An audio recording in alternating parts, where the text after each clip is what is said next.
Né à Tallinn en Estonie en 1980, Alexander Gonski commencera à travailler comme assistant pour un photographe commercial à ses 17 ans. Il part ensuite en Russie où il travaillera comme photographe pour différents médias russes et internationaux entre 1999 et 2008, où il couvrira l'ex-URSS pour eux. En 2003, il rejoint l'agence photographeur.ru, fondée en 1999, qui a pour but de vulgariser et de développer la photographie créative en Russie. Il effectue également des commandes pour des agences publicitaires, des entreprises, mais aussi pour des organisations humanitaires. À partir de 2008, ses travaux personnels prennent de plus en plus d'importance. Ils sont orientés sur la manière dont la géographie influence le comportement de ses habitants et donc de leur utilisation de ces lieux reculés pour la plupart. La grande majorité de ces projets ont lieu en Russie. Parcourons-les dans leur ordre de production jusqu'à Pastoral, la série nous intéressant. Less Than One, de 2006 à 2008. Son premier projet personnel, qui est un succès, porte sur les zones reculées silencieuses et abandonnées de Sibérie, dans lesquelles se trouve moins d'une personne par kilomètre carré. Endless Night, de 2008 à 2009. Gonski illustre la longue nuit hivernale durant plus ou moins 2 mois à Mourmansk, la plus grande ville au nord du cercle arctique.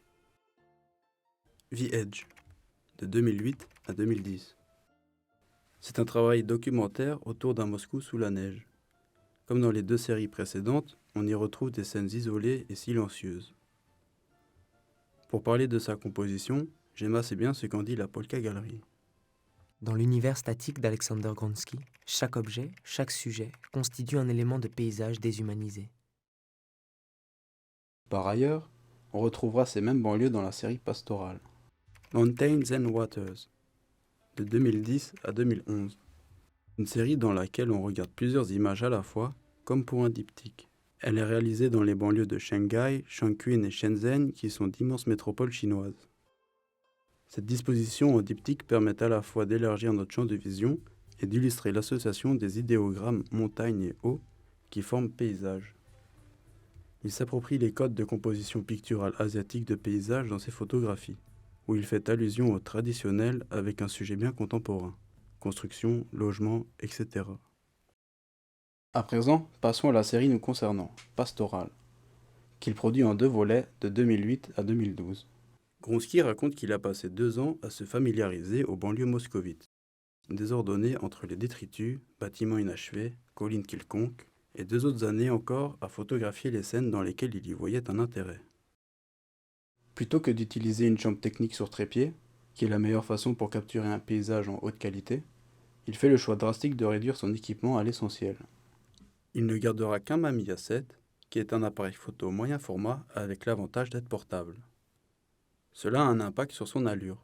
Il ne ressemble plus à un photographe, mais peut se fondre plus facilement dans le paysage tout en gardant une grande agilité en composant ses clichés. Dans la préface du livre, publié en 2014 par Contrasto Books, Mikhail Yampolsky, professeur d'études russes et slaves, écrit. Le titre du cycle est ironique. Une pastorale dépeint toujours une idylle rurale, en contraste avec la vie des citadins, à qui elle s'adresse.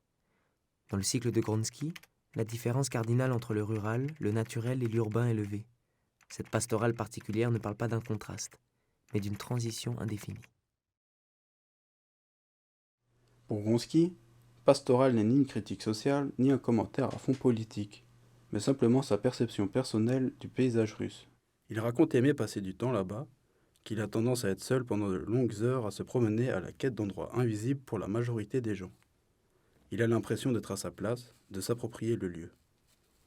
Gonski dépeint tout au long de Pastoral la rencontre de l'homme avec la nature dans ces lieux où la population essaye de trouver un refuge loin de la ville, pour se heurter à la nature sans fin de l'expansion urbaine. Sur notre image, 2 éléments prennent la majorité de l'espace. Dans le premier plan, on aperçoit une dune de sable mélangée aux déchets de vie et de construction, sur laquelle de la verdure commence à la recouvrir. Plus bas se trouvent des traces laissées par des pneus qui vont se noyer dans cette grande flaque d'eau. Difficile d'accès, n'est-ce pas? Le tout, ensemble, fait vraiment décor de chantier en cours.